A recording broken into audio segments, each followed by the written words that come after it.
نور في الظلمات أنسي في خلواتي يا سعدي وهنائي القرآن حياتي.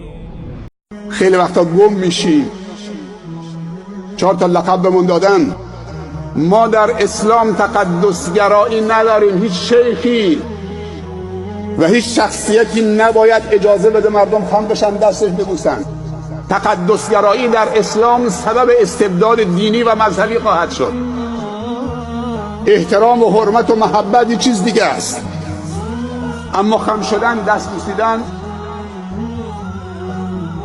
این تقدسگرایی سبب استبداد دینی و مذهبی خواهد شد. افرادی پایبند بودن، مسلمان بودن، مؤمن بودن، به جایی رسیدن که ادعای خداوندی کردن. مرید و مرادی درست میشه، عبادت ها تعطیل میشه. به جایی که مردم رو دعوت به سوی خدا بکنه، دعوت به پرستش خودش میکنه. به پرستش غیر از محبت، افراد در محبته. همدیگه رو دوست بداریم، با همدیگه مصافحه بکنیم، همدیگه رو تو آغوش بکشیم، مشکلی نداره. اما خم بشن بندگان خدا دستش ببوسن، هر کسی باشه. تقدسگرایی در اسلام سبب استبداد دینی و مذهبی خواهد شد. چقدر این خدایان ساختگی، پیرای طریقت و این مریدای بدبخت دین و ایمان از شما گرفتن، به جایی که خدا رو راضی بکنن همینجور میلرزن جلو شیخاشون، جلو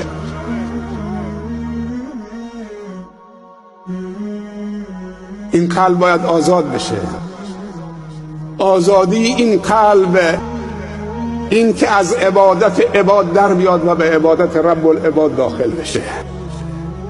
اشهد ان لا اله الا الله و اشهد ان محمد رسول الله. لا اله الا الله محمد رسول الله صلی الله علیه و سلم. قل هو الله احد الله الصمد لم یلد ولم یولد ولم یکن له کفوا احد. میخوای دلت بزرگ بشه؟ الم نشرح لك صدرک. قرآن دل انسان بزرگ میکنه. الا بذکر الله تطمئن القلوب. ایمان، عقیده و توحید، صبور بودن.